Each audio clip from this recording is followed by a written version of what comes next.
I'm going to tell you a neat story I used to hear about my grandfather.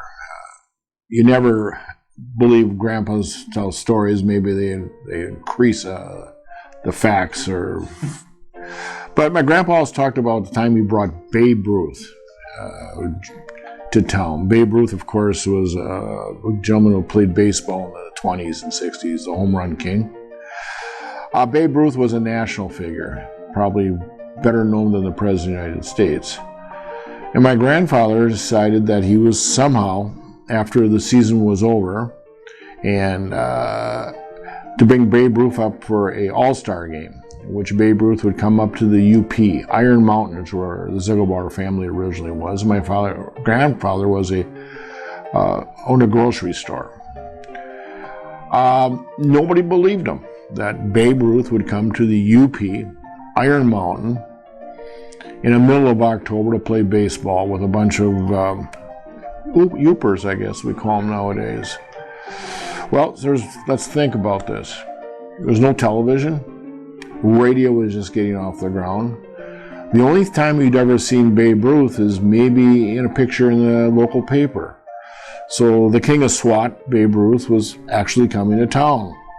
Well, my grandfather was trying to make $1 off it. So there was a mission of 50 cents to get in. And you weren't quite sure about Babe at the time. He once in a while liked to have a couple of beverages and maybe disappear for a day or two and miss a couple appointments. But it was announced. October 26, 1926, Babe Ruth was coming to Iron Mountain. The town was so excited that they let everybody out of school. It was a national holiday. Nobody had to work. Everybody was sitting at the stadium waiting to see Babe Ruth. However, because they'd never seen Babe Ruth, nobody was willing to go in and pay their 50 cents to see these two all-star players showed up.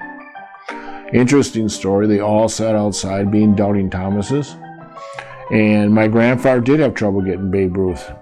He was going to stay in Madison and I think party all day, party all night, they say in your language nowadays.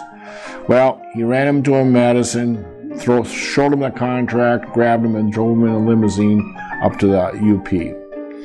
Well, about 1:30 in the afternoon, the big limo showed up, this limousine, not a big one, but it showed up, and everybody stood around outside the gates yet to see if it was actually Babe Ruth. So my grandfather had the window rolled down, and everybody seen the Babe. He was actually in Iron Mountain. Everybody was excited and cheering, and grandfather opened the door to the field to let the limo into the infield, and of course, everybody else followed right in. So nobody paid their 50 cents. By the time my grandfather got the door shut, the stadium was half full, and the game proceeded. It was an exhibition match. You can see it if you, it was printed recently on May 1st in the Iron Ranger Times. And it's a long article explaining the day. They let Babe Ruth play with one team. They also had him up to bat. It's a SWAT home runs, kind of like in a home run derby for a while. And that's basically the story. The ending of the story is kind of unique because after my dad took him out to dinner with all the dignitaries, the mayors, after the game, he looked at my grandpa, whose also his name was George, and said, "George, I seen what happened." He said, "You owe me $3,000 for this event, but I don't think you've got the money." My grandfather, who always liked paying his bills, hung his head down and said, "No, I don't have all the money now." And Babe Ruth looked at him and said, "George, how much money do you have?" Well, they had these big wallets back then. And he opened up the wallet. He says, "Babe, I got about $1,500. Babe reached his hand in the wallet, took every last dime, put it in his pocket, and says, "We're even again. We're even." So that was the day that Babe Ruth came to town. Well, let's put it this way. It was such a big holiday that this year, on May 1st, 85 years later, they are talking about the day that Iron Mountain shut down to see Babe Ruth. So it was the biggest thing that happened in Iron Mountain or in the UP in a long, long time.